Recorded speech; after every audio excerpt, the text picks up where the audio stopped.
Wah, sebelum kemunculan Dajjal, itu akan ada 3 tahun tersulit bagi manusia tinggal di muka bumi, hatta bagi umat Islam. Ya, di mana di 3 tahun ini akan terjadi kekeringan. Di tahun pertama dari 3 tahun ini Allah memerintahkan langit menahan sepertiga airnya, maka sepertiga air tidak turun. Dan Allah melarang bumi untuk tidak menumbuhkan sepertiga tanamannya, maka kekeringan merajalela di mana-mana. Di tahun yang kedua Allah memerintahkan langit antah bisa sudusai matriha. Allah perintahkan langit menahan 2/3 airnya. Lalu Allah perintahkan bumi menahan 2/3 tanamannya. Maka gagal panen makin tersebar di seluruh dunia. Nah, yang di tahun ketiga Allah perintahkan pada langit untuk menahan semua airnya. Fala tuqtiru qutrtum minal minas sama.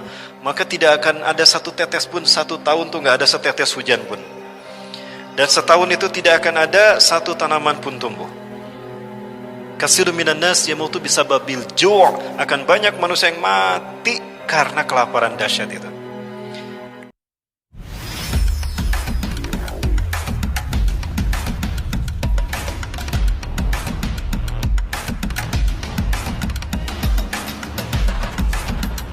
Tahun 2005, mereka mengirimkan intelijen terbaik mereka, semuanya berkumpul di markas CIA di Langley, Virginia, Amerika Serikat.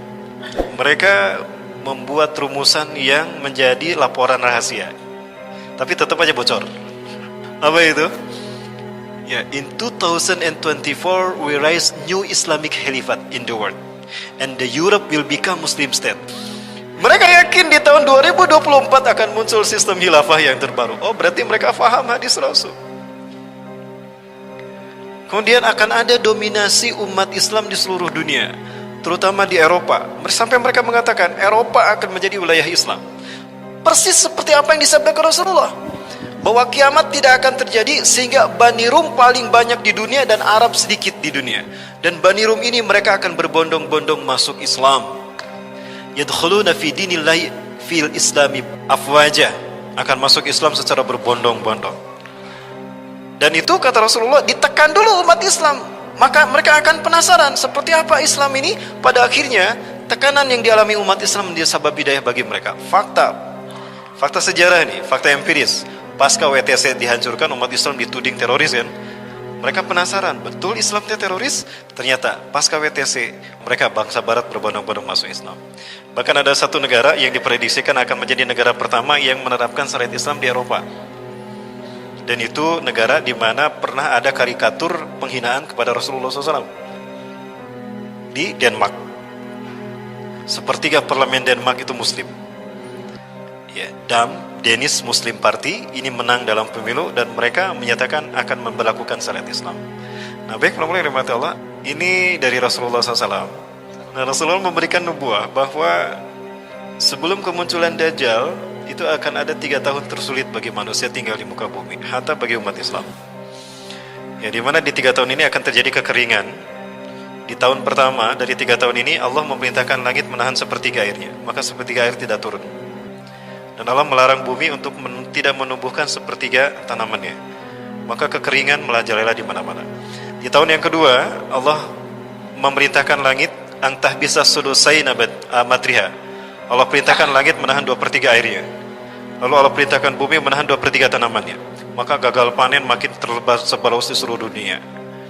Nah, yang di tahun ketiga Allah perintahkan pada langit untuk menahan semua airnya. Fala tuqtiru qutrtum minas sama.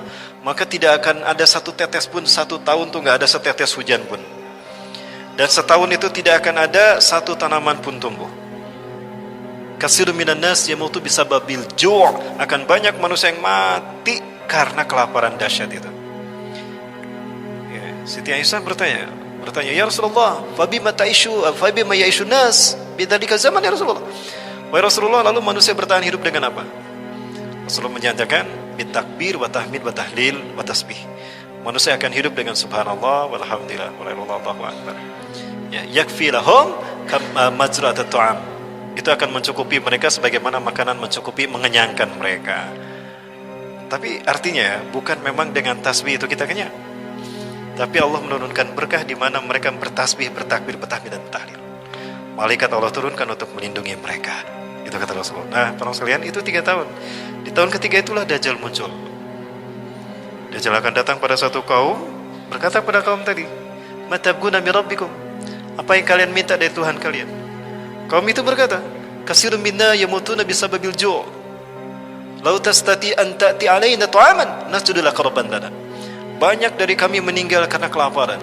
Jika Anda bisa memberikan makanan pada kami, kami akan sujud menyembah Anda sebagai Tuhan. Maka Dajjal berkata pada mereka, "Mana pundi-pundi makanan kalian?" Maka mereka mengeluarkan pundi-pundi makanannya. Dajjal menggerakkan tangannya di atas pundi-pundi itu, lalu mereka penuh dengan makanan. Maka sujudlah mereka kepada Dajjal, dan paling banyak itu adalah kaum wanita. Lalu datang Dajjal kepada kaum yang kekeringan. Mereka berkata kepada Dajjal, "Kami menginginkan agar Tuhan menurunkan hujan pada kami." Kata Dajjal, "Jika aku bisa menurunkan hujan, apa yang ingin kalian berikan padaku? Kami akan sujud menyembah Engkau sebagai Tuhan." Maka Dajjal mengangkat kedua tangannya, awannya dihalau, hitam awan di atas kaum itu, lalu katakan Dajjal kepada awan tadi, "Anzil ya sama' kulla matraki indak." Hai langit, turunkan semua airmu. Deras hujan mencurahkan. Sujudlah mereka kepada Dajjal, kebanyakan kaum wanita. Lalu Dajjal datang pada kaum yang beriman, dan Dajjal tidak mendapatkan apapun dari kaum beriman, karena mereka tahu itu Dajjal. Dan kaum beriman berlindung dari Dajjal. Maka Dajjal marah dan menjadikan negara mereka kering luar biasa. Lalu Dajjal pergi meninggalkan kaum beriman tadi. Dari jauh Dajjal menggerak-gerakkan tangannya, maka keluar segala sesuatu yang ada di bumi. Nah, itu kata Rasulullah 3 tahun sebelum kemunculan Dajjal. Karena di fase yang kelima Dajjal sudah mati. Jadi kalau fase yang kelima dimulai 2024, berarti Dajjal mati tahun 2024. Para sekalian yang dirahmati Allah, kalau tadi, nah itu hadis tadi saya dapatkan di dalam kitab yang sama dari Sauban. Nah sekarang ini pernah saya sampaikan juga di sini. Sekarang hadis dari BMKG, Badan Meteorologi, Klimatologi dan Geofisika. Di interval 2019 sampai 2022 akan ada badai El Nino yang akan membawa hawa kering, di mana di interval tadi akan ada 3 tahun kemarau panjang. Nah, berarti secara ilmiah dan secara nakli ini bisa dibuktikan. Berarti tidak lama lagi. Kalau menurut BMKG lebih cepat, tahun depan dimulai. Nah, di saat itulah justru Islam akan zahir. Islam akan zahir. Ya, di mana Islam akan zahir, akan munculnya orang-orang pilihan Allah, aktor-aktor yang akan Allah munculkan. Yang pertama, Allah akan munculkan seorang pemuda yang akan mati di tangan Dajjal. Pemuda ini adalah pemuda terbaik imannya di muka bumi. Tidak ada yang lebih hebat imannya ketimbang pemuda ini. Ya, ketika Dajjal datang, kata Rasulullah, "Sayati Dajjal ilal Madinah." Dajjal akan datang ke Madinah. Wa huwa mani'un min duhuliha. Tapi Dajjal terhalang memasuki Madinah. Fa inna likulli babin bawabatil Madinah lahu malakan. Karena setiap pintu gerbang dari Madinah ini dijaga oleh 2 malaikat. Bisihamihim, dengan panah mereka. Rasulullah menyebutnya dengan panah, bukan dengan AK-47. Jadi yang harus kita latih panah, bukan AK-47 ya. Nah, setiap Dajjal mau masuk dipanah dia. Dajjal takut, maka dia keluar, tinggal di Bukit Jabal Habsi. Di saat itulah keluar pemuda tadi. Pemuda ini datang menghadap Dajjal. Orang sembunyi karena takut kepada Dajjal, justru dia datang menghadap Dajjal. "Ya gulam, hal tatakid ana rabbuk?" Dia ni rabbuka, "Hei pemuda, kamu yakin gak aku Tuhan kamu?" "La araftu li annaka Dajjal kama qala Rasulullah SAW." Yang aku tahu kamu Dajjal sebagaimana sabda Rasulullah. Dajjal marah. Pegang dia, digergaji dari kepala sampai ujung kaki. Lalu Dajjal berkata di tengah-tengah tubuh pemuda ini, "Jika aku hidupkan kembali dia, apakah kalian mengakui aku Tuhanku? Apa kalian masih ragu aku Tuhan kalian?" "Tidak." Dajjal menyatukan tubuh pemuda ini dan bertanya lagi setelah dihidupkan, "Ya gulam, majita tartabun aliyani rabbuka?" Hai kamu masih ragu kalau aku Tuhan kamu? Bahkan aku makin yakin kamu tidak Dajjal. Dibunuhlah pemuda ini, dan tidak ada lagi orang yang dibunuh setelah pemuda ini oleh Dajjal. Itulah pemuda yang terbaik imannya di muka bumi. Hari ini pemuda itu sudah ada. Usianya 14 tahun. Tahun 2004 lahir pemuda ini di Gaza, dan ini keyakinan Syekh Nazi Royan. Makanya Gaza dibantai tahun 2008 sampai 2009, Desember sampai Januari 2009 itu dibantai 700 anak-anak laki-laki, anak-anak mati karena Israel mencari anak ini. Anak ini lahir dengan keajaiban. Baru beberapa jam dilahirkan, ketika mau masuk mobil dipangku sama neneknya, anak ini berkata, "Assalamualaikum warahmatullahi wabarakatuh." "Hah? Anda sih biasa di Bakadalik? Di budak orok bisa salam." Bayi itu kemudian berkata, "Ana rajulun alladhi sayaktuluhu dajjal, fala yusallitu ahadan ba'di." Aku adalah pemuda yang akan dibunuh Dajjal. Setelah aku tidak ada lagi yang akan dibunuh Dajjal. Ini terjadi tahun 2004. Kalau 2024 pemuda ini dibunuh, berarti usianya 20 tahun. Betul, itu usia pemuda. Dan diyakini oleh para ahli hadis, dia akan belajar ilmu hadis di Madinah. Makanya ada di Madinah. Padahal dia lahir di Gajah City. Nah, yang kedua adalah Imam Mahdi. Imam Mahdi ini akan muncul ketika terjadi banjir darah di Tanah Suci Mekah. 2018 kemarin ada terjadi banjir darah pas di Rukun Hajar Aswad. Ada orang yang loncat kan? Loncat dan darahnya tuh tersimbah di sana. Dan itu ada di Rukun Hajar Aswad. Ada orang yang iseng-isengan melihat Ka'bah itu kan ada 4 sudut. Ada 4 sudut Ka'bah. Ini Rukun Yamani, disebut Rukun Yamani karena menghadap ke Yaman. Ini Rukun Syami karena menghadap ke Syam, Palestina, Suriah, Jordan, dan Lebanon. Yang ini Rukun Iraqi karena menghadap ke Irak. Yang ini Rukun Aswadi karena ada Hajar Aswad di sini. Pertanyaannya ini mengarah ke mana? Di sini ada banjir darah di situ. Ternyata rukun ini menghadap ke Indonesia. Semua negara yang ditunjuk oleh rukun ini sudah dikuasai oleh Eropa. Dan ini hadis Rasulullah. Wailun lil Arabi min syarrin qad iqtaraba. La ilaha illallah. Celakalah bangsa Arab karena keburukan yang telah mendekat pada mereka. Irak bangsa Arab, Syam bangsa Arab, Yaman bangsa Arab, Indonesia Nusantara. Semua negara yang ditunjuk oleh sudut Ka'bah ini sudah hancur. Tinggal Indonesia.